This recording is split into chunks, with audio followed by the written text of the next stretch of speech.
mensagem que você vai ouvir agora foi pregada em uma das mais belas igrejas do Rio de Janeiro, na Igreja Congregacional de Bento Ribeiro, do pastor Carlos Martins, um grande amigo, um grande líder, e foram dias de muita unção de Deus. Nós tínhamos uma campanha de quarta-feira e nós tínhamos sentados no meio da plateia pessoas ilustres como Jorginho, que é um grande jogador, hoje é um dos grandes líderes aí do movimento Atletas de Cristo.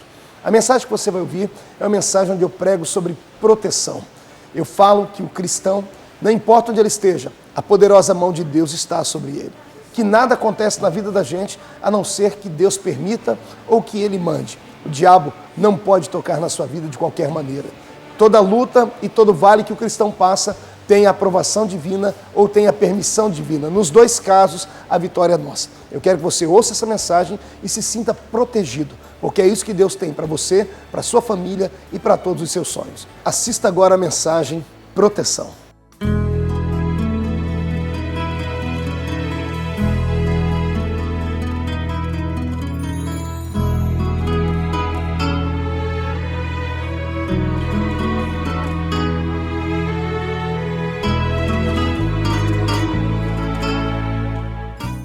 Nós fomos então surpreendidos com o convite do pastor Marcos para estar conosco aqui hoje, e nós nos sentimos honrados com ele, aceitando o convite. E o que nós vamos fazer agora é orar, pedindo que Deus então use os seus lábios mais uma vez, e para que ele seja instrumento do Senhor a falar ao seu povo. Estenda a sua mão nessa direção, amados. Bendito seja o teu nome, Senhor, que tem nos abençoado com toda sorte de bênçãos espirituais. Aqui está teu filho, e o que nós te pedimos nessa noite é o que o fogo do teu Espírito queime nesse lugar. Que haja, Senhor Deus, uma unção, que haja, Senhor, o poder de Deus sendo derramado nos nossos corações. Que o Senhor nos traga, Senhor Deus, arrependimento. Nós queremos corações arrependidos aqui neste lugar, e pedimos que no nome de Jesus o Senhor faça do teu servo um instrumento, um vaso de honra aqui neste lugar mais uma vez. Bendito seja o teu nome. Nós assim te honramos, nós assim te louvamos, nós te adoramos, em nome de Jesus. Amém, Senhor. Glória a Deus. Cumprimento os irmãos com a paz do Senhor. Cumprimento os irmãos com a paz do Senhor. Quantos estão felizes na noite deste dia? Deixa-me ver. Que maravilha. Os que trouxeram a Bíblia, sem perca de tempo, abram-na comigo agora. Zacarias, capítulo de número 13, e o versículo de número 7. Quem encontrou, diga amém. Amém. Está escrito assim, a última parte do versículo 7. Mas volverei a minha mão para os pequeninos. Vou ler de novo, está escrito assim: mas volverei a minha mão para os pequeninos. Feche a Bíblia, coloque no banco, coloque na cadeira, pegue na mão de alguém que esteja do seu lado, por gentileza. Aperte a mão dele ou dela com muito carinho, até ele falar aleluia. Pentecostal que não faz barulho está com defeito de fabricação, não é? Vamos orar, feche seus olhos e vamos orar. Senhor Deus, eu te glorifico na noite deste dia, e te peço agora inspiração, te peço graça, unção de Deus, lhe peço um toque divino e poderoso, para que possamos desenrolar, ó Pai, os teus mistérios aqui nesta igreja. Tenho certeza que a sua noiva está carente de ouvir a sua voz, ó amado. E assim como eu me coloco na sua presença como profeta, como porta-voz do Senhor, abre a porta do seu palácio e revela os teus segredos nesta noite, ó Pai. E antes que eu comece a pregar a tua palavra aqui nesta igreja, gostaria que ao redor deste templo, num raio de 5 quilômetros quadrados, onde houver um demônio alojado agora, eu dou a esses espíritos desencarnados 5 segundos para desaparecerem aqui de Bento Ribeiro, porque se não sumirem, serão queimados pelo poder da glória do Senhor que virá sobre nós. Ainda te peço, ó Deus, que o Senhor abra a porta do céu sobre este lugar, e envie do céu para a terra uma comitiva angelical, Gostaria que o Senhor enviasse anjos para estarem conosco aqui nesta noite. Gostaria que o Senhor enviasse anjos de fogo para estarem conosco aqui.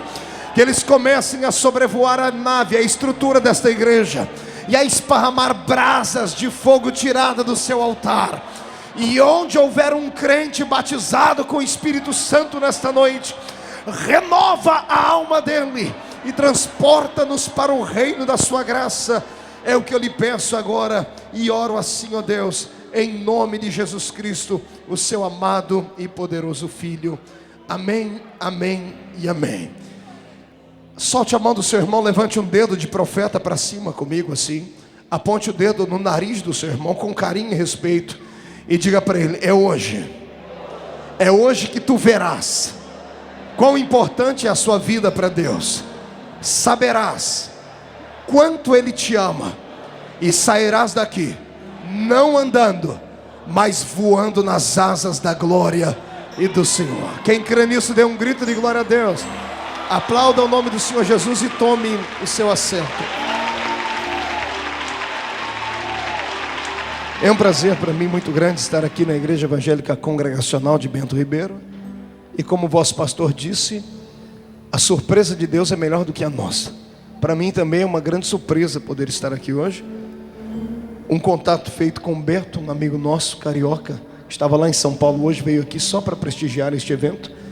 Marcou conosco e eu disse: Beto, se você está me dizendo que é uma igreja boa e viva, eu quero ir lá pregar a palavra do Senhor. Só que ele me falou que vocês são pentecostais do reteté de Jesus. É verdade isso? Tem alguém aqui que gosta da glória do Senhor? Deixa eu ver, levante a mão aí só para...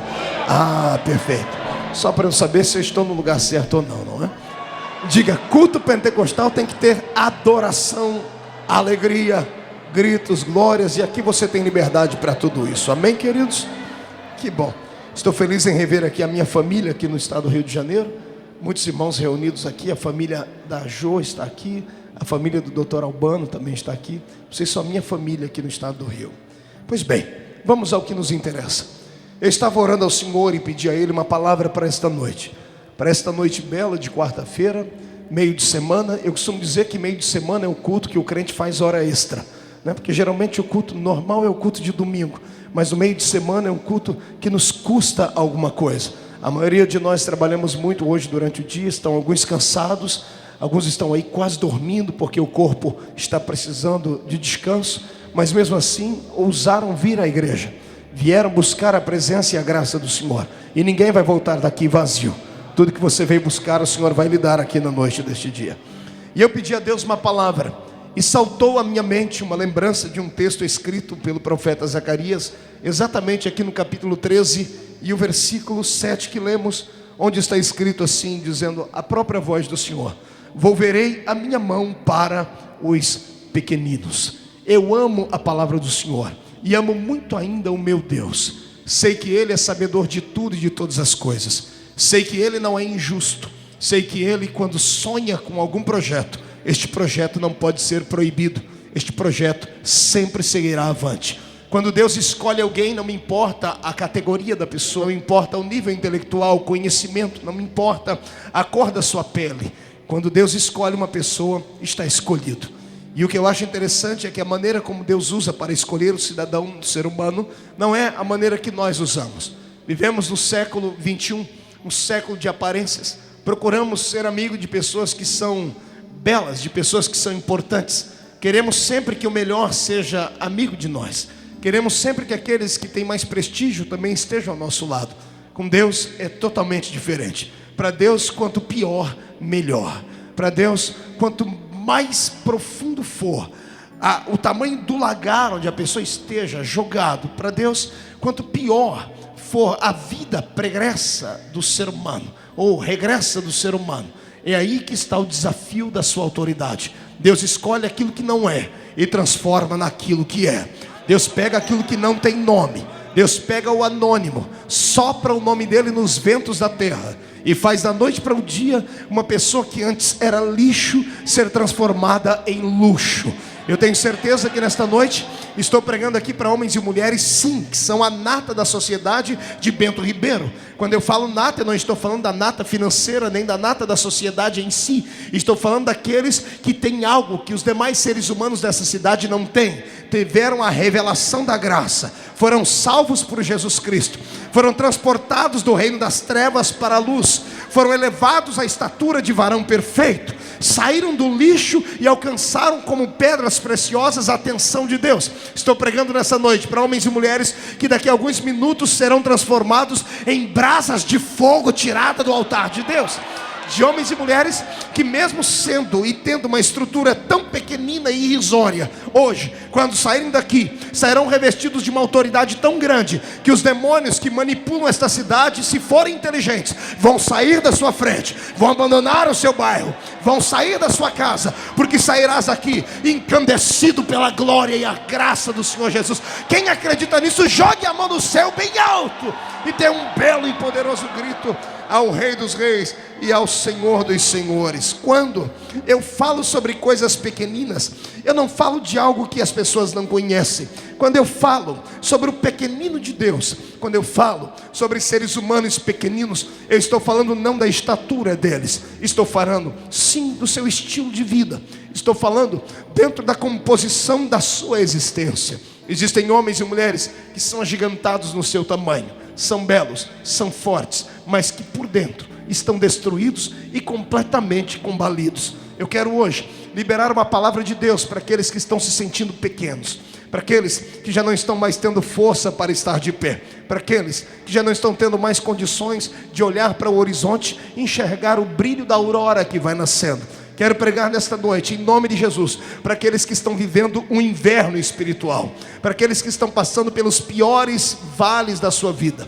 Tenho certeza que depois da palavra que o Senhor estará nos dando aqui, você sairá daqui hoje entendendo que você não é mais um no meio da sociedade. Você é fruto de um sonho. Você é fruto do sonho daquele que fez os céus e a terra. E por isso, a sua história tem que ser reescrita, se até este momento foram escritos apenas capítulos de angústia e de tristeza. Eu quero te convidar agora para apertar os cintos e vir voar comigo para a presença do eterno Pai. Deus quer falar com os pequenos. Dê uma olhadinha ao seu redor, estique o seu pescoço, olhe para a esquerda, para a direita, para trás de você, para a sua frente, e depois olha aqui para mim. Este homem, esta mulher que está aí sentado do seu lado, à sua frente ou atrás de si, são exatamente a vontade de Deus estando aqui na terra, incorporada dentro de carne e osso. Nenhum dos que estão aqui foram escolhidos para serem capachos. Todos os que estão aqui foram escolhidos para serem colocados por cabeça. Aqueles que entraram aqui nesta noite, tendo seus problemas e os próprios inimigos como um chapéu sombreiro sobre a sua cabeça, ao saírem daqui verão que os seus inimigos e os seus problemas não foram feitos para ser chapéu, foram feitos para serem tapete para você passar por cima deles, porque você é o sonho e a vontade de Deus. Quando eu leio a Bíblia, eu me empolgo com a história dos heróis. É claro que eu fico apaixonado pela história do rei Saul, quando vejo ele sendo um garoto, vindo de uma família de fazendeiros, ocupar o trono de Israel. É muito belo ver falarmos de Levi, que era um homem rico e importante, trabalhava na coletoria de Israel, tinha sua porcentagem sobre tudo que recebia, vindo do governo de Roma. É lindo falar sobre Zaqueu, que teve uma experiência tão prodigiosa com o Senhor Jesus, e era um homem importante, e era um homem rico. É muito poderoso falarmos sobre Nicodemos, personagens que já nasceram em berços de ouro. É interessante falarmos sobre o rei Ciro, que quando teve a chamada divina, soube livrar Israel das mãos da terrível Babilônia. É interessante estudarmos a vida dos reis da Mesopotâmia. É muito majestoso e gratificante entendermos um pouco da história de Adão, que já nasceu rico, poderoso e belo.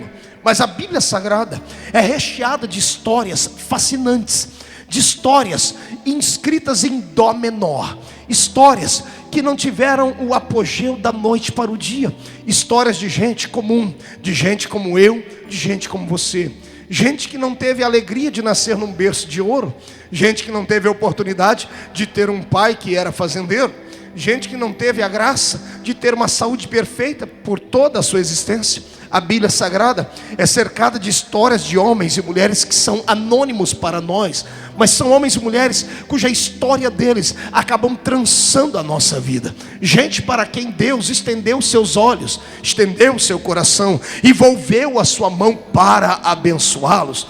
Eu poderia citar aqui 1 milhão de homens e mulheres que se identificariam com você, mas Deus me mandou aqui hoje citar apenas algumas poucas, mas profundas histórias. A minha Bíblia Sagrada nos conta a história de um rei, lá no livro das Crônicas, que estando ele dominando Israel em um tempo de dificuldades, os inimigos cercaram completamente Israel. Estando Israel cercado, não tinha como eles escolherem mais nada do que estava posto nos campos. Ninguém que estava dentro da cidade saía, quem estava fora não podia entrar. E os reis que vieram contra este reinado de Israel agora, cercaram a cidade por muitos e muitos meses. Chegou um ponto de não terem mais o que comer lá dentro. A minha Bíblia diz que o rei, estando passeando pela cidade, ouviu do lado de fora da muralha 2 mulheres brigando, e ele pôs-se a ouvi-las, e uma das mulheres dizia assim: dá-me o teu filho para que o matamos, porque ontem matamos o meu. Vamos matar o seu filho e vamos fazer dele um belo cozido, e vamos nos alimentar da carne dele. Tendo o rei ouvido isto, chegou diante dessas mulheres e disse: o que é que está acontecendo? E uma delas disse: rei, fiz um negócio com esta mulher ontem. Disse para ela que eu queria que estávamos com fome e tínhamos que comer. Fizemos um trato, matamos o meu filho ontem, comemos ele. Hoje é o dia de matar o filho dela e ela não quer comer o seu filho. A minha Bíblia diz que o rei jogou o seu rosto em terra, rasgou as suas vestes e disse assim a Deus: Deus, eu quero que o Senhor mate o profeta desta existência, desta época, que era Eliseu, porque ele profetizou que o nosso reinado seria um reinado de prosperidade, e agora as pessoas estão querendo comer os seus próprios filhos. E Eliseu chegou diante do rei e disse: rei, amanhã, por volta destas horas, haverá comida suficiente em Israel, haverá alimento a preço de banana para Israel. Porque se sou homem de Deus, Deus trará sobre esta existência, sobre este momento, a sua prosperidade, e trará sobre nós aquilo que nós chamamos de milagre. Neste momento, o rei creu, mas havia um homem do lado do rei, que tocando no ombro, o rei disse assim: rei, nem se Deus fizera janela no céu para trazer tanto alimento como este profeta está dizendo. A minha Bíblia diz que o profeta Eliseu olhou para este homem e disse: fique tu sabendo que amanhã por estas horas tu verás com seus olhos o milagre, mas não poderás tocar no milagre, porque você descreu nesta palavra. O texto que vem na sequência é muito lindo, porque a minha Bíblia diz que exatamente enquanto isto acontecia, havia um encontro dentro da cidade de 4 homens flagelados. Havia história dentro de Israel agora de 4 leprosos que fizeram uma amizade por causa das circunstâncias. Eram 4 homens leprosos. A lepra era uma doença maldita, tão maldita que ninguém podia ficar perto deles. Quando eles entravam dentro da cidade, sendo leproso, a pessoa tinha que entrar gritando: eu sou imundo, eu estou imundo, e todas as pessoas se afastavam deles. Eu quero que você imagine agora 4 amigos, parecendo 4 figurantes de um filme de terror. 4 cidadãos que parecem ter saído agora daquele thriller do Michael Jackson, daquela música dele antiga, onde ele falava sobre monstros. Imagine 4 homens sem orelha, sem narizes, com suas carnes expostas, moscas sobrevoando-os. E esses 4 homens reuniram-se e tiveram uma ideia. Um disse para o outro: olha, por que é que nós não vamos ao arraial do inimigo pedir comida para ele? Porque se ficarmos aqui vamos morrer. E alguém disse assim: amigo, se nós formos lá, ele também vai nos matar. E um dos 4 teve a brilhante ideia, chegou à seguinte conclusão, dizendo: ei, se ficarmos aqui vamos morrer de fome, se irmos lá vamos morrer pela espada. Então nós não temos nada a perder. Pelo menos se formos lá vamos morrer mais rápido, porque morrer de fome não dá. A minha Bíblia diz que os 4 leprosos saíram andando juntos, de mãos dadas, para o exército do inimigo. Foram lá se humilhar e pedir comida para aquele exército. A Bíblia não fala o nome deles, a Bíblia não fala da família deles, a Bíblia não fala qual era o endereço deles. A Bíblia só diz que eram 4 leprosos, 4 homens amaldiçoados, 4 homens com uma doença a ponto de lhes levarem à morte. O que vem na sequência é muito lindo, porque quando os 4 chegam dentro do arraial do inimigo, não tinha mais nenhum soldado. Eles haviam saído correndo correndo e deixado até os cavalos para trás. Haviam deixado as suas tendas cheias de ouro, cheias de pedras preciosas e cheias de comida. Aí a minha Bíblia conta o que aconteceu. A Bíblia diz que enquanto o exército inimigo estava reunido, esperando que Israel abrisse os portões para sair procurar comida e destruí-los, enquanto eles estavam reunidos, eles ouviram barulhos de grandes soldados que vinham contra eles. Eles ouviram barulho de grandes exércitos que vinham em uma cavalaria tremenda, e os soldados do exército inimigo olharam um para o outro e disseram assim: parece que Israel conseguiu ajuda de outros reinos, e os homens estão vindo para nos destroçar. Eles ficaram tão apavorados que saíram correndo e deixaram para trás a comida, o armamento, os soldados. E de repente, aí vem a parte que eu acho linda e que eu chego a me emocionar. De repente chega o barulho do exército que eles escutaram. Eles sentiram a terra tremer, como se tivessem centenas de cavalos marchando. Eles ouviram o ruído de grandes homens gritando e berrando no meio do deserto. Aí quando eles foram embora, aí chega o exército, um exército feito de 4 leprosos, que não tinham condições de andar, que não tinham condições de falar, um se apoiando no outro, se arrastando. Quando eles entraram naquele lugar, todos eles se alimentaram, chegaram em Israel, contaram a história, e todo Israel nasceu de novo, porque tiveram como sobreviver. O que é que eu quero dizer com essa história?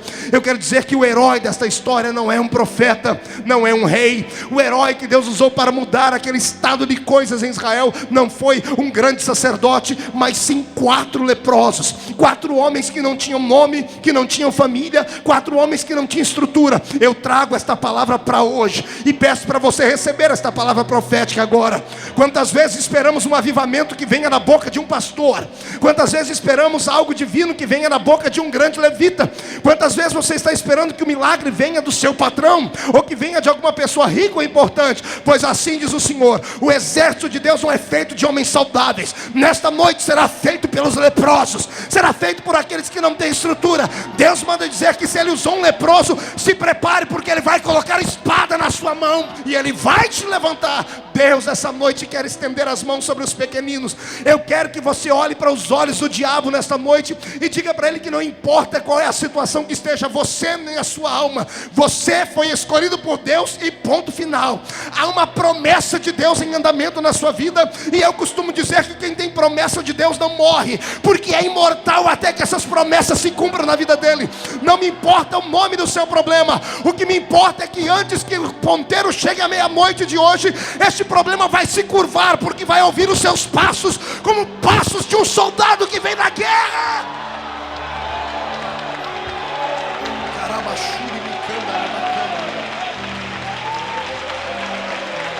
Aleluia. Quando eu olho para a minha Bíblia Sagrada, eu vejo histórias que me emocionam. Vejo a história de uma mulher que se aproximou do meu Senhor Jesus. A Bíblia não diz o nome dela, interessante. Sempre que essas grandes histórias não tem o nome da pessoa relacionada, a Bíblia chama a mulher de Sirofenícia. Era uma mulher que não sabia falar o hebraico, porque ela vinha da Síria, tinha dentro do seu sangue o sangue da Fenícia. Ela não sabia muito bem liberar as palavras que um judeu falava, não conhecia o aramaico. E ela ouviu dizer que nas costas da Palestina havia um homem que tinha muita autoridade sobre todo tipo de enfermidade. A sua filha, sendo muito doente, não podia ela carregá-la, e ela se dispôs a ir até o país vizinho para falar com aquele judeu. Eu não sei quantos dias essa mulher demorou para chegar até Israel. Eu não sei qual foi o tráfego que ela encontrou para se aproximar daquele lugar. A minha Bíblia diz que quando ela se aproxima de Jesus, ele discerne que ela não era uma hebreia. Talvez pelo seu idioma, talvez por ela tentar falar e fazer um pedido num outro idioma que não era muito conhecido na época. Quando Jesus percebeu que ela era uma estrangeira naquele lugar, quando ela disse para Jesus que tinha uma filha e precisava de um milagre, essa mulher olha para Jesus e fala: Senhor, ajude a minha filha com o idioma carregado, com a sua língua pesada em palavras, porque ela não era daquela terra. A minha Bíblia diz que o meu Jesus olha para aquela mulher e diz assim: olha, não é lícito pegar a comida dos filhos e entregar na boca dos cachorrinhos. Essa mulher poderia ter xingado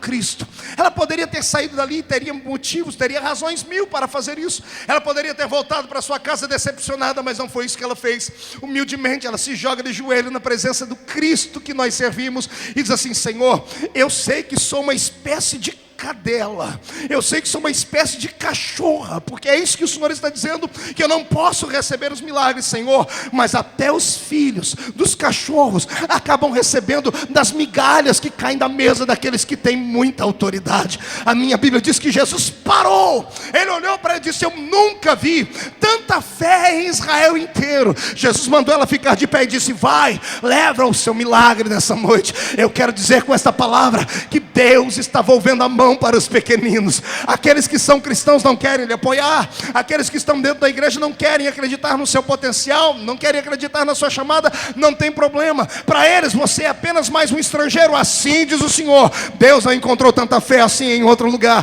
Por isso Ele te trouxe do tráfico, te trouxe do morro, te trouxe do meio do nada, para te dar uma estrutura nesta noite. E Ele manda dizer que você não vai comer migalha. Nesta noite Ele vai fazer uma mesa perante ti, na presença dos seus inimigos. Você vai se banquetear com Ele. O que você não pode é entrar dentro da igreja com esse espírito diminuído. O que não pode é você ficar dentro de um culto como esse, pensando que é o verme do carrapato. O que não pode é você entrar aqui dentro, murchar num canto e dizer que não pode, não tem, não consegue, nunca vai conseguir. Não, você não é lixo mais. Eu já disse isso no princípio dessa mensagem. Você é alguém especial. Deus te trouxe aqui hoje atado pelas mãos do Espírito para dizer a você que você não deve ficar mais com o espírito pequenino, nem entristecido, nem se sentindo tão inferior. Aqueles que te olhavam de cima para baixo, te humilhando, se quiserem te enxergar a partir de hoje, terão que comprar binóculos potentes, porque terão que te enxergar voando nas nuvens, terão que te enxergar voando na força das águias. Eu quero saber onde estão os pequeninos de Deus aqui. Onde estão os pequeninos que vão hoje arrancar a cabeça dos gigantes?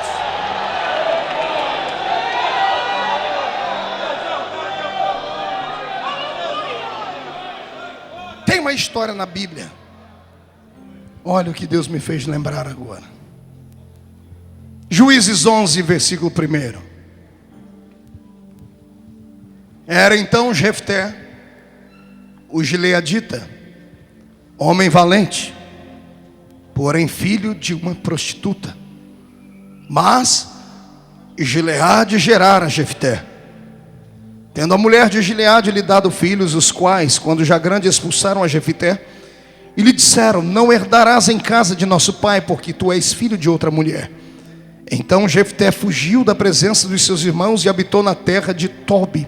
E os homens levianos se ajuntaram com ele, e com ele saíam. Passado algum tempo, pelejaram os filhos de Amon contra Israel. Quando pelejaram, foram os anciãos de Gileade buscar a Jefté da terra de Tobi, e disseram a Jefté: vem e sê nosso chefe, para que combatamos contra os filhos de Amon. Olhe para cá. Eu tenho aqui talvez uma das menores biografias da Bíblia Sagrada, mas carregada de uma revelação tão intensa, que se você não trouxe lenço, arrume agora a manga da sua camisa ou a ponta da sua gravata, porque tu vai chorar comigo aqui.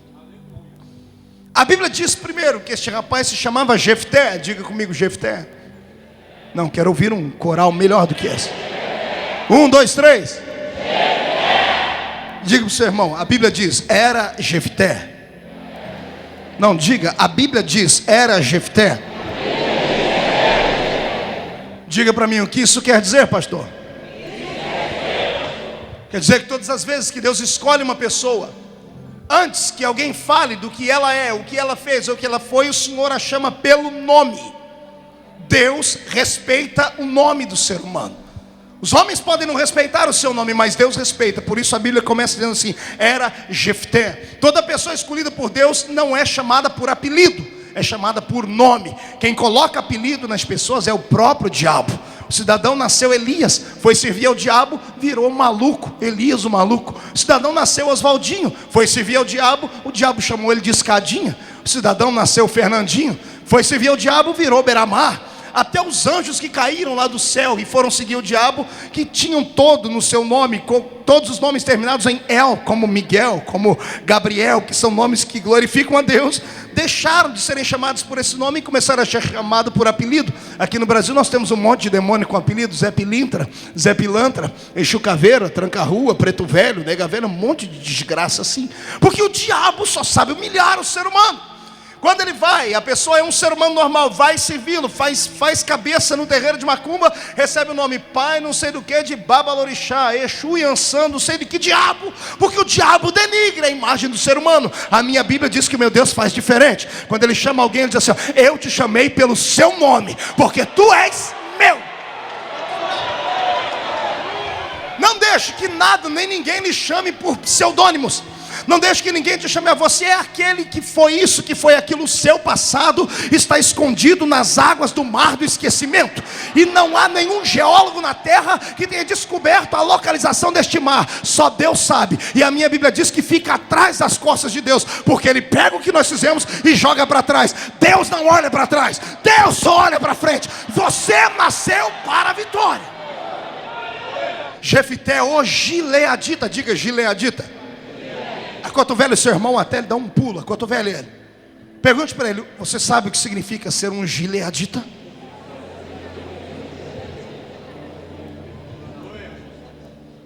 Não sabe? Deixa eu tentar te lembrar. Gileadita eram aqueles que vinham da terra de Gileade, e não havia um bálsamo, uma unção mais pura e mais forte do que aquela que vinha de Gileade. Transliterando isso, a Bíblia está dizendo: Jefité era um gileadita. Jefité era um ungido. Jefité era alguém que tinha o bálsamo de Deus sobre a vida dele. Eu não estou pregando aqui para pessoas que foram batizadas num pote de vinagre. Pelo menos eu espero que não. Eu não estou pregando aqui para homens e mulheres que estão aí me olhando com o olho seco, igual olho de coruja, porque estão ainda tentando entender o que eu estou pregando. Não, eu estou pregando aqui para homens e mulheres que foram inundados na glória e na graça do Senhor. Eu estou pregando para ungidos aqui. Esta palavra é só para ungido. Quem não é ungido não entende. Por isso fica perdido com essa boca travada, essa boca de aço, essa língua de ferro, sem abri-la para dar um grito de glória a Deus. Agora os ungidos sabem que são ungidos. Quem é ungido aí, dê um salto para cima para adorar ao Senhor. Jefité era um gileadita, era um ungido. A Bíblia diz: além de ungido, gileadita, ele era um homem valente. Diga comigo: valente. O que é um homem valente, pastor Marco? O dicionário da língua portuguesa diz que valente é aquele que, mesmo não tendo força, tem coragem. Empolga, não empolga? Estou pregando para um monte de Jeftés aqui hoje. Não tem força, mas tem coragem. Não podem com seu inimigo, mas não desistem de lutar contra ele. A enfermidade, o desemprego, a tribulação em casa, as ameaças são grandes, mas estão aqui de pé. Eles sabem que podem ver o invisível. Eles acreditam que daqui a pouco a nuvem, a Shekinah de Deus vai sair de onde ele estiver e vai vir fazer sombra sobre a vida dele no meio do deserto que está passando. Não tem força, mas tem coragem. Aí o biógrafo de Jefité lembra da maldita história. Era Jefité, gileadita, homem valente, mas filho de uma prostituta. E eu fiquei aqui imaginando o que é que esse biógrafo do livro de Juízes queria com isso. Depois de colocar o homem lá em cima, ele pega e puxa o tapete dele. E se lembra que esse homem era um filho bastardo. E aqui eu comecei a tentar imaginar porque é que a Bíblia fala dessas coisas. O Senhor deixa essas coisas escritas na Bíblia para vermos que tudo que aconteceu no passado pode acontecer no futuro. O trauma que esse rapaz carregava na sua vida era esse: saber que era um filho bastardo, era um filho ilegítimo, era o filho de uma aventura do seu pai, não por causa de um amor com outra mulher, mas por causa de uma simples aventura sexual.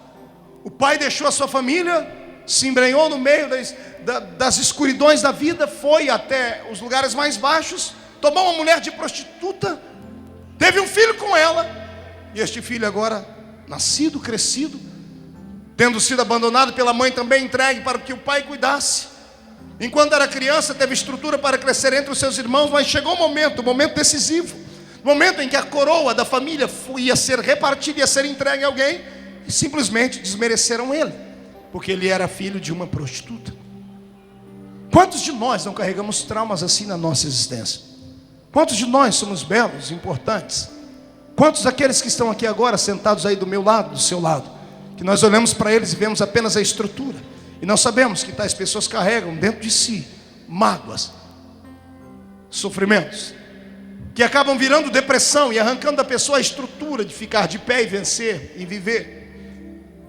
Eu quero que nessa noite você entenda que Deus não quer que apenas porque você seja um pequeno nesta área da vida, porque você tenha passado por vales e momentos dificultosos na sua existência, porque as pessoas te humilharam. Deus não quer que você faça disto tudo motivos, razões.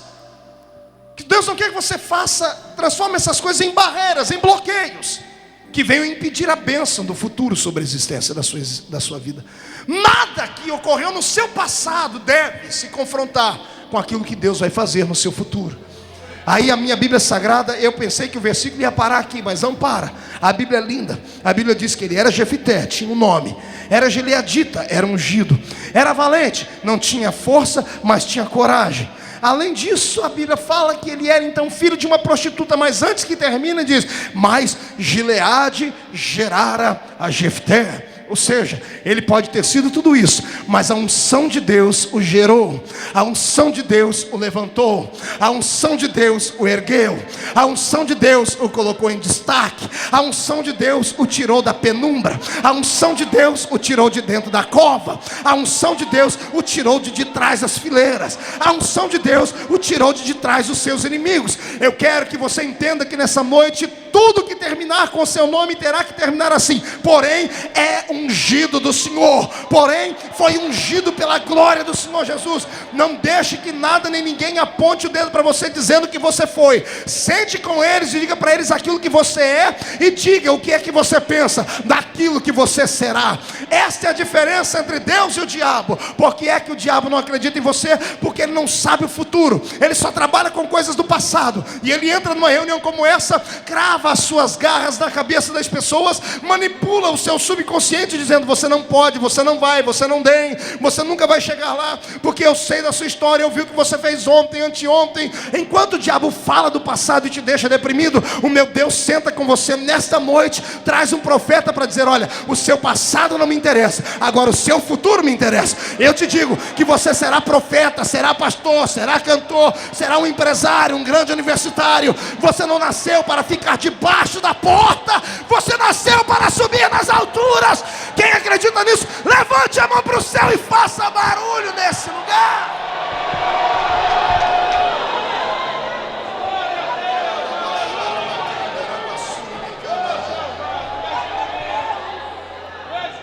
Quem é que você pensa que é? Quem são as pessoas que apontam o dedo para você e tentam dizer aquilo que você é? Quem são esses crentes que estão dentro da igreja há 100 anos, 500 anos, 1 milhão de anos, e que só porque atingiram um nível de estatura, de santidade abençoados, acham que podem julgar aqueles que não são? Quem são essas pessoas que acham que têm autoridade para olhar para você e dizer que você vai ou não vai para o céu? Quem são os seres humanos que podem te julgar pelos seus atos? Eu quero que você entenda uma coisa: quando alguém vier falar qualquer coisa dessa natureza para você, vier lhe julgar, olhe para ele, pergunte para ele se foi ele que morreu na cruz por você. Pergunte para ele que esse é o sangue dele que foi penhorado pela sua vida.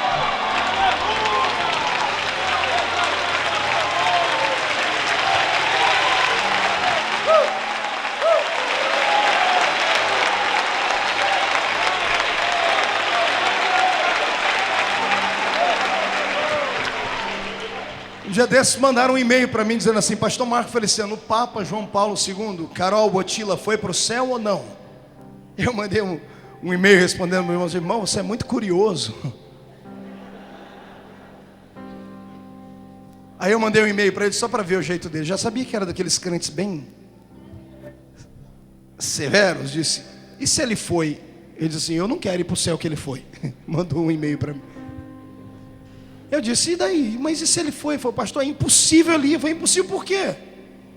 Pastor, tudo que ele fez é idolatria. Eu falei: filho, o coração do homem na hora de partir dessa vida para outra, só Deus conhece. Aí eu mandei o seguinte palavra para eles assim: tem muitos crentes que, se chegarem no céu, quando entrarem pelos portões, vão achar que estão no inferno. Pastor, por quê? O que vão ver de gente lá, que eles juravam de pé junto que não ia estar lá. Você já pensou você entrar pelos portões do céu e encontrar o Elvis Presley lá? os Mamonas Assassinas, Ray Charles. Já pensou você entrar no céu e encontrar lá jogadores, presidente? Pastor, mas como? A salvação não é por aquilo que você faz, a salvação é por aquilo que Ele fez.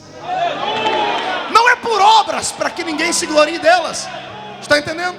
A salvação é um ato do coração do ser humano. Eu tenho muitos amigos do meu pai, para quem eu preguei, que se converteram depois, que quando chegarem no céu, verem o meu pai lá, vão sair correndo.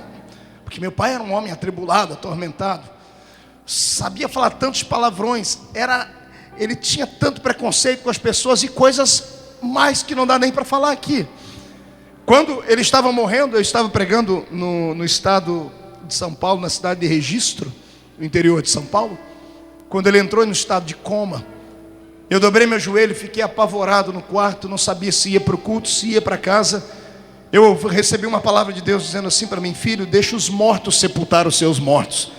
Eu dobrei meu joelho e disse: Deus, eu sei que meu pai não valeu muita coisa nesta vida, mas tem um versículo na Bíblia que o Senhor penhorou a sua palavra. Crê no Senhor Jesus, será salvo tu e a tua casa. Eu disse: eu fico, mas o Senhor tem que garantir que ele fique vivo lá até eu chegar. E Deus me deu uma palavra profética dizendo: fique, que eu seguro ele vivo até você chegar lá. 4 dias depois eu entrei dentro do hospital onde meu pai estava, 6 horas da manhã. Quando eu vi o corpo do meu pai, daquele jeito, amarrado pelo braço, pela perna, um câncer o deixou naquela situação. Lembrei daquele homem de pé, sorridente, contador de histórias, piada, bebia muito, fumava muito. Eu olhei para aquele pedacinho de ser humano assim, com os olhos abertos, mexendo de um lado para o outro, mas não enxergava nada. Perguntei ao médico o que era aquilo. Ele disse: ele está com uma crise neurológica. Ele já passou, ele já está entre a vida e a morte. Ele está em coma, ele não pode esboçar reação, mas ele ouve. E eu falei para ele: doutor, o que o senhor acha? Ele disse assim: pela cara dele, ele está indo para algum lugar muito ruim. Olha que cara feio o seu pai está fazendo. Ele saiu dali, eu sentei numa cadeira do lado do meu pai, sem saber o que falar, só chorava. Umas 6:30 da manhã, o quarto estava com meia luz, mas ele ficou mais escuro ainda. Eu senti um arrepio que me pegou da planta dos pés ao alto da cabeça, e senti a morte chegar, porque a morte é um espírito, é um mensageiro, que vem e leva as pessoas embora. Eu não sei se você acredita nisso. Quando eu senti aquele arrepio, o Senhor disse para mim: a morte chegou. Eu pulei em cima do peito do meu pai, botei a mão em cima do peito dele e repreendi a morte. Eu disse: vai-te embora, morte. Você não vai daqui, porque a palavra do Senhor diz: crê no Senhor Jesus e será salvo tu e tua casa. Fui no ouvido do meu pai e comecei a pregar para ele desesperadamente. Falei 40 e poucos minutos com ele. Quando eu achava que estava falando apenas por falar, eu olhei para o rosto dele e do canto do olho dele escorreu uma lágrima. E o semblante dele, todo retorcido e triste, foi ficando calmo, esboçou um sorriso, parou de ficar agitado. Eu levantei dali, dei uma saidinha do lado de fora. Uma das minhas irmãs, por parte de pai, falei: olha lá como é que ele está. Quando ela entrou, meu pai tinha falecido. Ela saiu do lado de fora, ela não é crente. Disse assim: o que você fez com ele? Eu falei: por quê? Ele ficou 4 dias atormentado, com um semblante horrível. Eu entrei ali agora, ele acabou de morrer pelo jeito, mas ele está com um semblante de anjo. Tem uma lágrima escorrida do lado do canto dele. O que você falou para ele? Eu dobrei meu joelho naquele hospital, levantei minhas mãos para o céu e disse: Senhor, tu és fiel. Porque eu sei que Deus faz essas coisas. Eu quero que você entenda que todas as promessas de Deus são vivas na sua vida. Eu quero que você saiba que menor que tu sejas, o Senhor te conhece, sabe o número do seu sapato, sabe a quantidade de fios de cabelos que estão na sua cabeça. E nessa noite Ele vai envolver a mão dele sobre a sua vida. Deus vai estender a mão sobre a sua existência e vai trazer à existência aquilo que não existe. Deus vai trazer de volta a esperança, vai colocar um termo de paz onde há guerra. O Senhor manda dizer que o seu filho desviado está voltando. O Senhor manda dizer que a sua família destruída está voltando. O Senhor manda dizer que aquele que não é salvo será salvo, porque quem prometeu não foi homem, foi Ele. Creia. O ser humano é assim mesmo. Nos mede pela altura, pela textura do nosso cabelo, pela cor dos nossos olhos, pela roupa que vestimos, pelo perfume que usamos. Por isso que nós fazemos diferença entre homens e homens, entre mulheres e mulheres, mas Deus não. Antes que você fosse o que você é hoje, Ele já te conhecia. E Deus não veio se apaixonar por você agora. Deus é apaixonado por você desde antes de você nascer, porque antes de você estar aqui, você estava dentro dele. Deus já te amava quando ele te carregava dentro dele. Pastor Marcos, isso não é loucura? Não, eu saí de dentro de Deus, saiu. Está escrito na Bíblia. Deus fez um corpo para Adão, dobrou os joelhos sobre ele e soprou dentro dele a sua vida. Deus soprou dentro dele a existência. Esta carne é só um empréstimo da terra, por isso que ela volta para o pó. O que temos dentro de nós não saiu do corpo da sua mãe nem do corpo do seu pai, saiu de dentro da boca de Deus. Você foi gerado nas entranhas do Senhor. Você tem 2 DNAs. Você tem o DNA do seu pai e da sua mãe, mas você também tem o DNA divino. E é o DNA divino que atrai a glória do Senhor. Olha do seu lado, você vai ver alguém chorando, você vai ver alguém de mão para cima, você vai ver alguém com vontade de subir aqui. O que é isso? É a atuação espiritual dentro dele, que já conseguiu abrir a porta do céu e está entendendo tudo que eu estou pregando. Hoje é noite para ovelhas que estão rastejando comigo, comendo capim comigo. Deus manda dizer que a mão dele está estendida sobre a sua vida. Dá para acreditar nisso? Quem acredita nisso, abre os 2 braços e dê um grito de glória.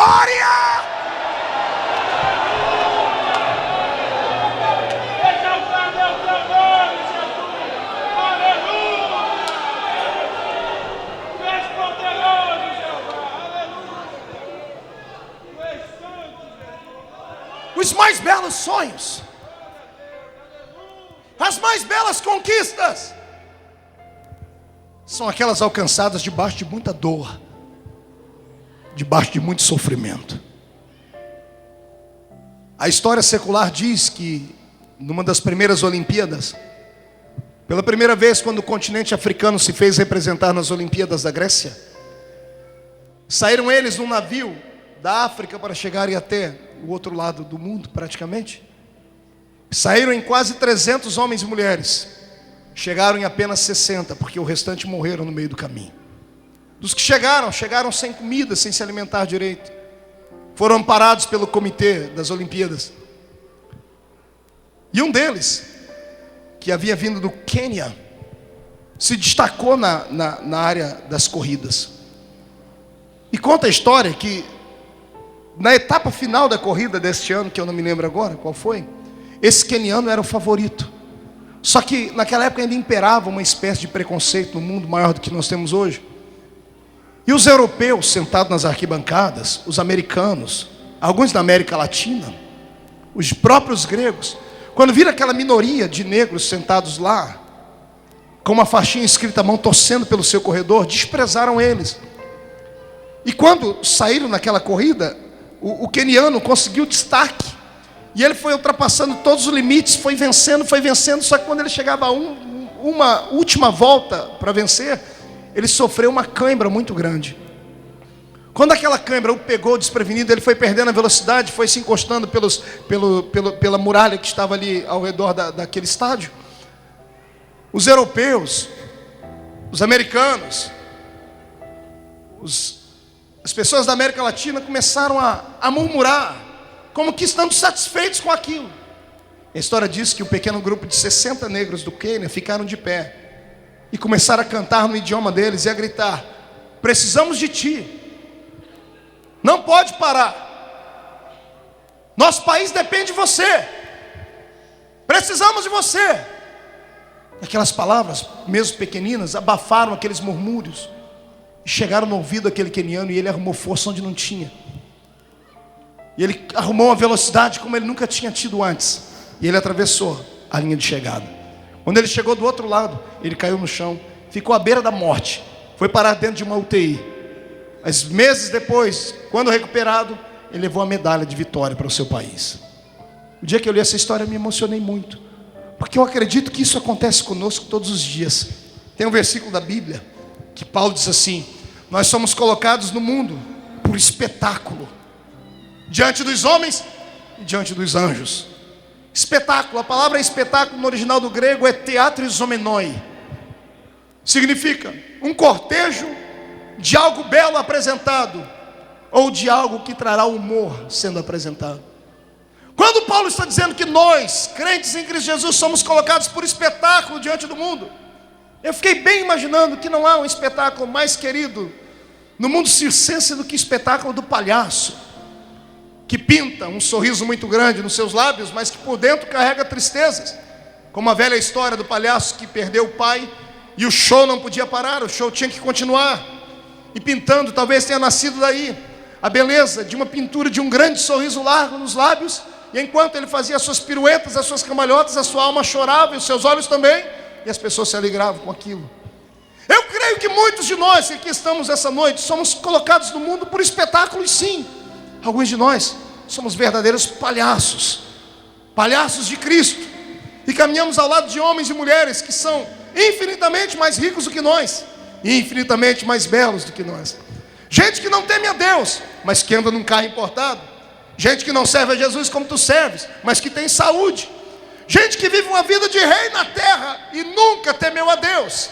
E você, servo do Altíssimo, que vem à igreja de domingo a domingo, tem que carregar um filho que tem uma deficiência física, tem que conviver com o seu patrão, que é um endemoniado, que fica lhe atormentando, lhe aporrinhando, tem que conviver com as indiferenças da vida.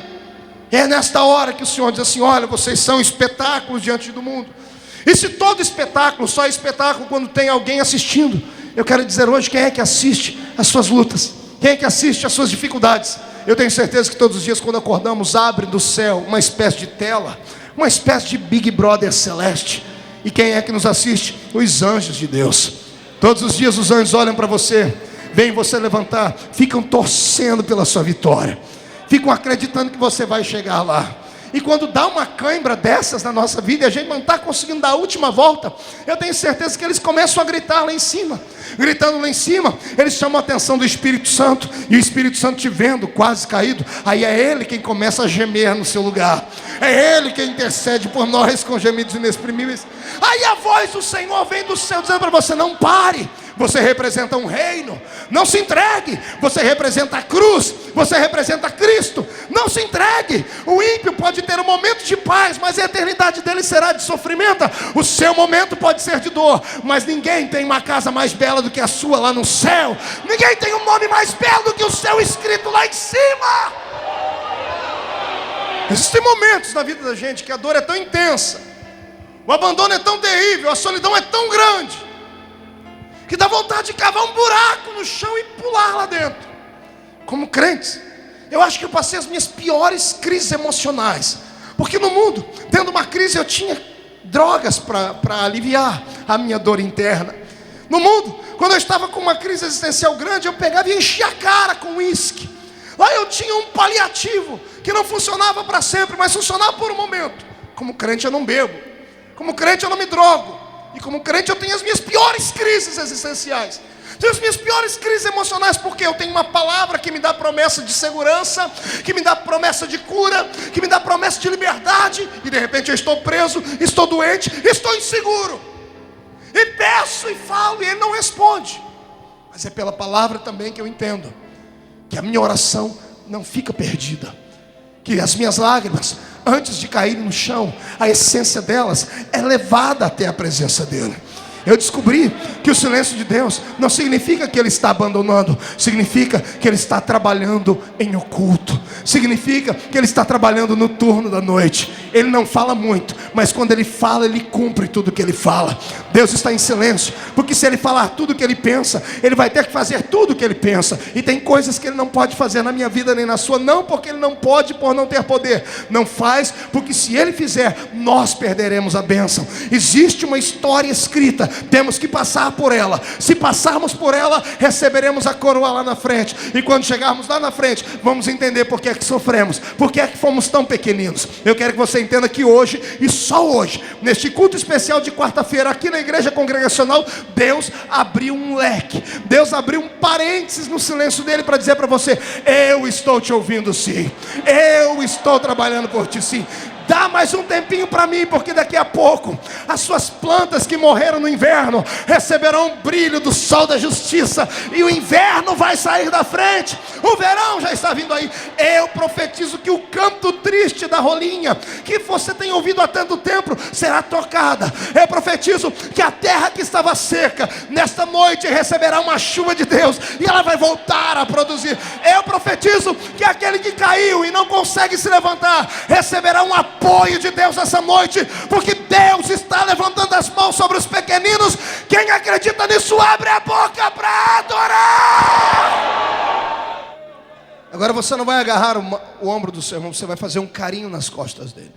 Faz um carinho nas costas dele e diz assim para ele: não é tão ruim ser pequenino.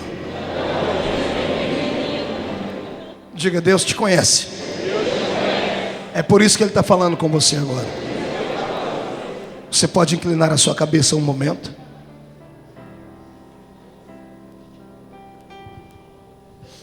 Uma emoção atingiu meu peito agora. O Senhor está me dizendo de pessoas aqui dentro que disseram para Ele que hoje era o último culto. Pessoas que hoje na beira do tanque de lavar roupa, dentro do ônibus, no trabalho, disseram: Deus, eu já não aguento mais.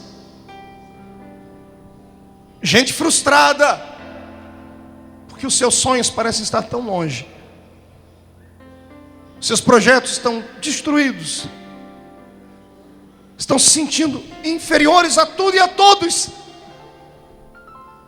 E aí Deus traz um profeta cansado, mas com coragem de dizer a você: não pare. Volte a sonhar nessa noite. Volte a acreditar. Expulse esse demônio que tem recebido sacrifícios para te ver desanimar. E entenda que você é pequenino para os homens, mas para Deus você é um gigante. Deus acredita em você.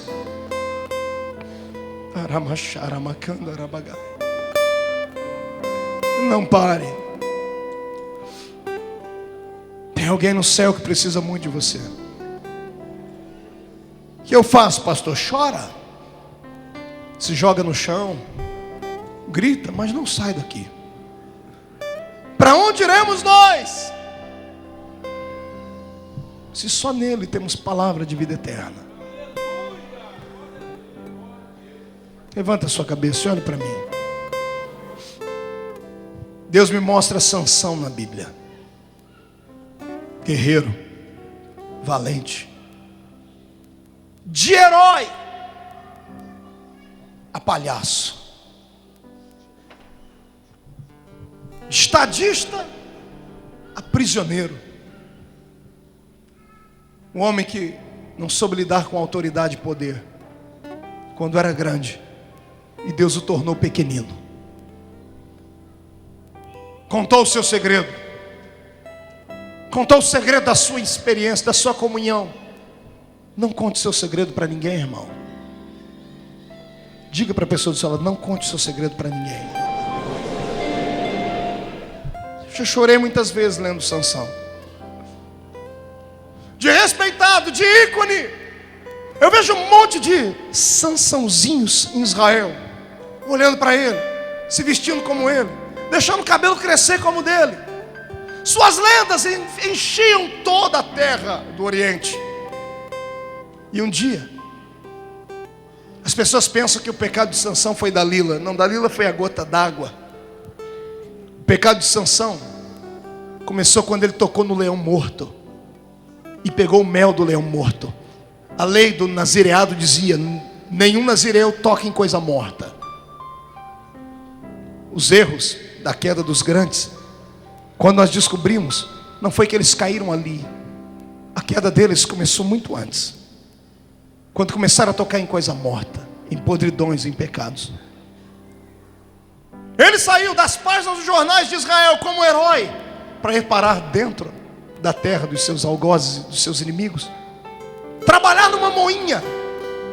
Sansão foi fazer o trabalho de um burro, de um jumento. A tradição diz que os jumentos, amarrados às moinhas, trituravam o milho, a cevada, E Sansão foi posto no lugar deles porque diziam que ele era forte. O desejo do coração de Sansão antes disso era farra, era festa, era mulheres. O pecado de Sansão por dentro dele era querer ser um homem que ele não era. Ele nasceu com a estigma de ser um grande homem de Deus, e ele queria ser igual ao mundo. Sabe o que eu acho interessante na história com Deus? É que Deus realiza o desejo do coração do homem. Não importa se é ruim ou se é bom. Se é o que o homem quer, Deus dá a ele. Deus tenta livrar o homem. Deus diz para ele: não se misture com mulher prostituta, não se misture com mulheres que não sejam da sua terra, pare. Não porque Deus era ruim, porque Deus queria privá-lo do sofrimento. Quando ele se entregou, ele caiu. A tradição diz que Sansão trabalhava como um burro durante o dia, e todas as noites os homens da terra para onde ele foi levado davam para ele mulheres. Todas as noites Sansão tinha 2, 3 mulheres, porque os homens pensavam que a força dele nos braços estava na sua semente. E quando Sansão dormia com uma mulher inimiga, plantaria ele a semente naquelas mulheres e nasceria filhos como ele. O povo inimigo queria gerar uma geração de Sansãos. E eu imagino Sansão na noite, cego, dormindo, e Deus dizendo para ele: você não queria mulheres? Eu te dei elas. Está aí. Não é o seu desejo. Só que aí Sansão começa a lembrar de outras épocas. Começa a lembrar da época em que ele podia glorificar a Deus e vinha o Espírito Santo sobre ele. E o homem gigante fica desse tamanhozinho. E os dias subsequentes ele vai empurrando a moinha e vai olhando para o céu com os olhos espirituais, porque os da carne haviam sido arrancados. E cego, ele enxerga mais do que quando tinha suas vistas. E cego, ele olha para o céu e diz: Deus, eu errei. Senhor, me perdoa. Me dá uma chance. Me dá uma chance de voltar a glorificar o seu nome, a sentir a sua presença. Deus me traz essa palavra ao coração. E Ele não manda recado para quem não está presente. Deus está falando com alguns aqui que já foram grandes, estão dentro dessa igreja hoje, e hoje são pequeninos. Gente que perdeu a sua comunhão porque contou o seu segredo. Deus deu o que você queria, e agora você está vendo que você não nasceu para aquilo. Está sofrendo, está pedindo para Deus devolver para você a graça e a glória. Aí a minha Bíblia tem um versículo escondido lá no livro de Juízes que me anima. A Bíblia diz assim: e o cabelo de Sansão voltou a crescer. Só 3 entenderam, eu vou repetir de novo. E o cabelo de Sansão voltou a crescer. Feche seus olhos de novo.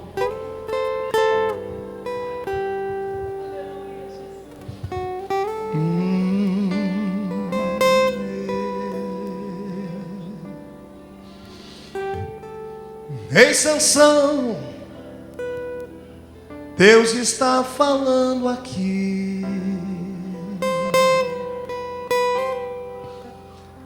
Já sofreu um bocado, está arrebentado aí. Perdeu a comunhão e a experiência, sim. Aprisionado estás, pensando que é o fim.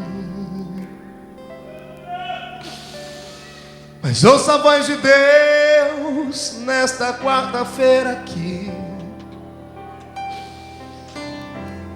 Ouvi o seu gemido, suas lágrimas, e pequeno eu te vi. Escolhi essa noite pra te levantar de novo. Mando sobre a sua alma uma unção e um renovo. O cabelo vai crescer, minha glória e o meu poder. Tenho ainda uma história contigo, ninguém vai poder te tirar de mim. Se tu podes acreditar, de olhos fechados, levante a mão no céu. Abra sua boca e diga uma palavra ao Emanuel. Volverei a minha mão, está dizendo o Senhor. Se acredita, receba um toque do seu Salvador. Se você está ouvindo, crendo, recebendo, entenda uma palavra, meu irmão. Esta é a noite que o meu Deus vai derramar sobre ti uma poderosa unção. Ei, Deus!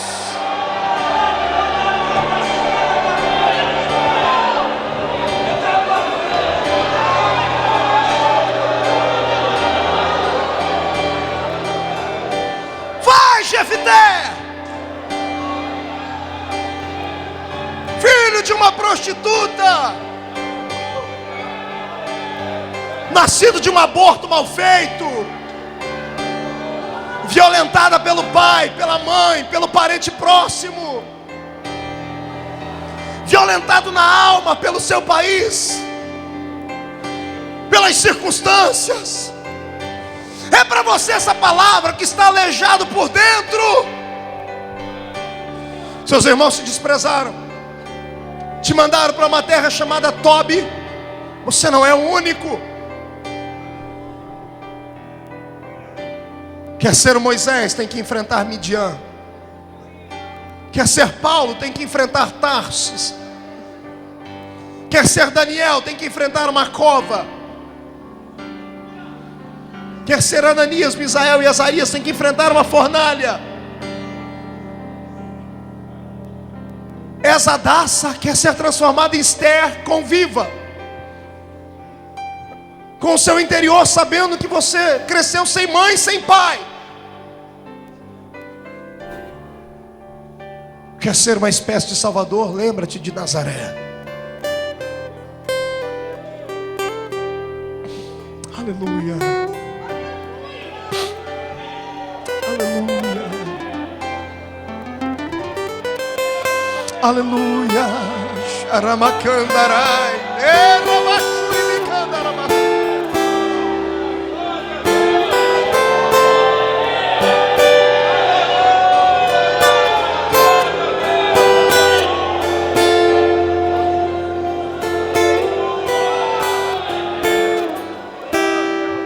Aleluia. Fica de pé comigo, de olhos fechados. Feche seus olhos. Eu quero aqui perto de mim gente pequena, gente que está se sentindo humilhada, gente que não vê os seus sonhos acontecerem, gente que está passando pelos vales da sombra e da morte, gente que não aceita a situação que está vivendo e quer melhorar, gente que acredita que o seu passado jamais vai influenciar no seu futuro, gente que está tendo dificuldade para conviver com a sua história. Venha, fique aqui perto de mim.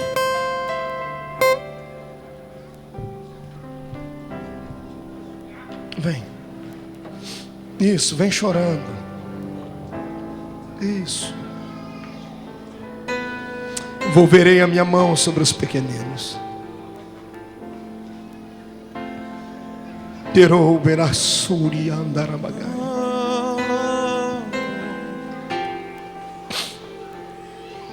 Vem.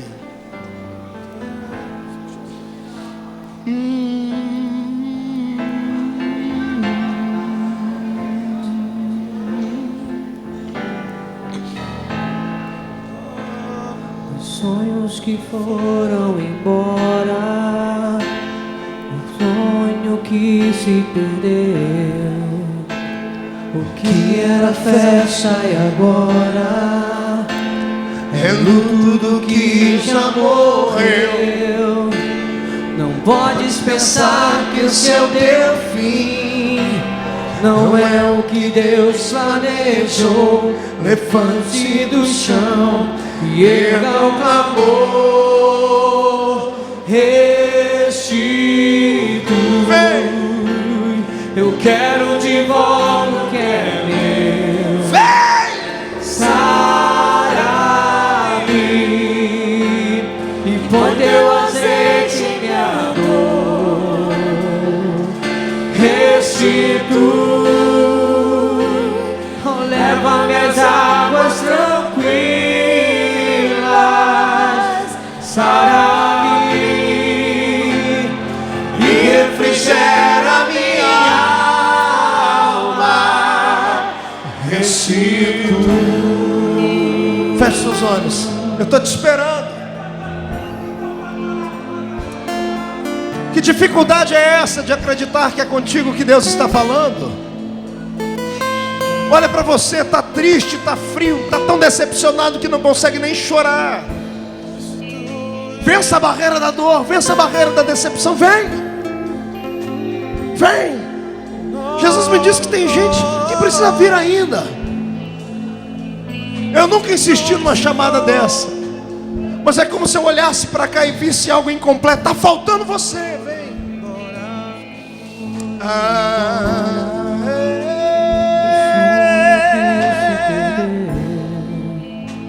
Os planos que foram embora, os sonhos que se perderam, o que era festa e agora é luto que já morreu.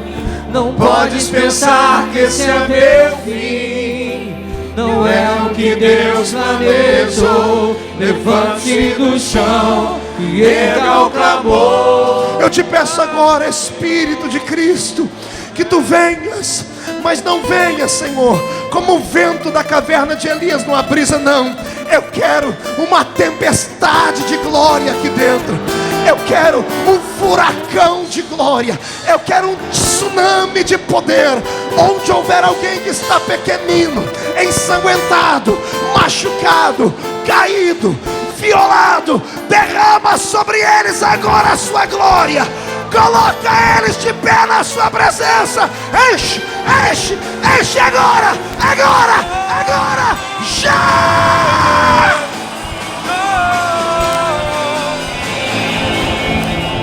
Sua vida nunca mais vai ser a mesma. Deus não é aleijado. Deus não tem uma mão só, Ele tem duas. E Ele está dizendo: volverei as minhas mãos sobre os pequeninos. Não tem demônio no inferno, não tem homem na terra, não tem anjo no céu que vai roubar aquilo que Deus deu e fez para você receber hoje. Você crê nisso? Feche seus olhos. Levante as duas mãos para cima. Chacoalhe suas mãos, chacoalhe elas. Fique cara a cara com o seu irmão, chacoalhando a mão sobre ele. Escolhe um irmão, fique cara a cara com ele, vai lá. Escolhe um, escolhe um. Olha nos olhos dele, diga assim: hoje, como imagem e semelhança de Deus, em um ato profético, vou fazer sobre você o que Deus faz sobre os pequeninos. Diga para o seu irmão: olha as minhas mãos. Levante as mãos bem alto, chacoalhe sobre ele. Diga: está vendo isso? É o que Deus começa a fazer na sua vida hoje. Diga: Deus vai fazer um reboliço na sua vida. Diga: Deus vai fazer um reboliço na sua vida. Ai, glória!